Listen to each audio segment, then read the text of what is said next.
La verità di un corpo è la sua nudità. Allo stesso modo la verità di un luogo è la sua complessione fisica, lo scheletro, l'epidermide, la muscolatura.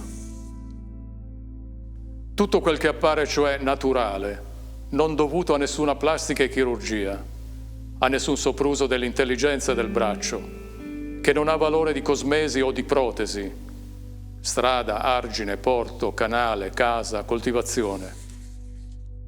Ma è roccia primitiva, gioco spontaneo di venti e acque lungo una costa, azione di caldi e geli, meteore e solleoni su una compiacente virginea materia. Pangea, ecco, questo nome riaffiora alle labbra da un testo di Venerando Liceo, e con esso altri titoli di energie elementari, gli agenti esogeni e gli endogeni, il soliflusso e la deriva dei continenti. E ne sorge la voglia di vagheggiarla, qual era la Sicilia, nell'atto di proporsi nuova dai gorghi, tozza, grondante, fumida di crateri e di macalube, una zattera quaternaria, un'impervia arca di sasso, arenata al centro del mare. Nata da misteriose fucine, l'isola ne serba tuttora le scorie, vomitandole di quando in quando, come per un sollievo del corpo, dalle fauci di Mongibello o da altre minore fessure.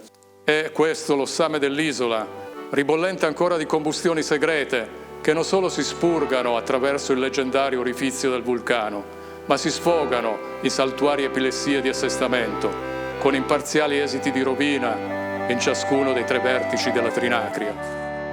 Come è noto nel 1693, a Messina nel 1908 e nella vallata del Belice del 1968. Questa che stiamo commemorando è l'eruzione dell'Etna del marzo del 1669. Il giorno che Dio Padre era contente e passiava in cielo culisante, allo mondo pensavo fare in presente e da corona si sceppava un diamante, ci adottavo tutti i 7 elementi. Lo posò mare in faccia all'olivante, lo chiamarono Sicilia le gente, ma di l'Eterno Padre è lo diamante.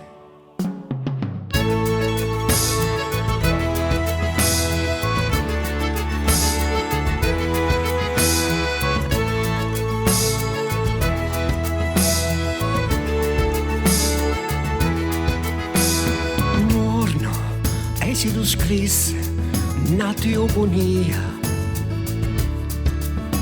di Medusa di Stegno ed Euriale, figli di Forchi Seccheto, divinità do mare e i gorgoni.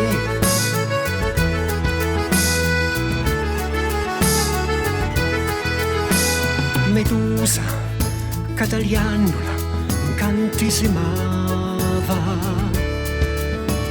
Stegno capia tanta forza ed Euriale che salutava lontano, lontano, Paese Acra,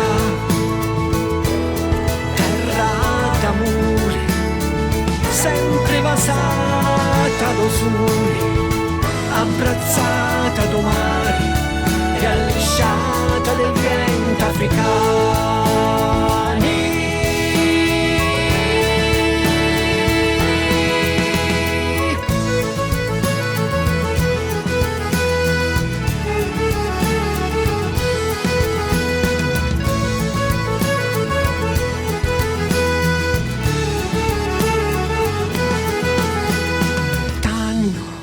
Ci furono l'Elimi, i Siculi e i Sicani,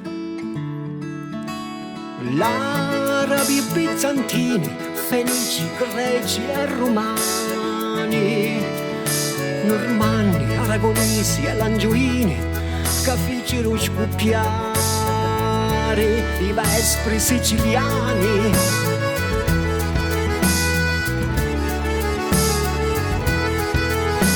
Da allora fra Capopasso, Peloro e Lillibeo, Svientula una bandiera gialla e rossa, quali d'oro, spighi di grano e una testa scorsuna, gorgone cuccigliame, traise acra, con tanti profumi e colori, come Yucatan, ti chiamava l'isolato soli, e io che ti canto e ti suono terra d'amore.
Un siciliano sta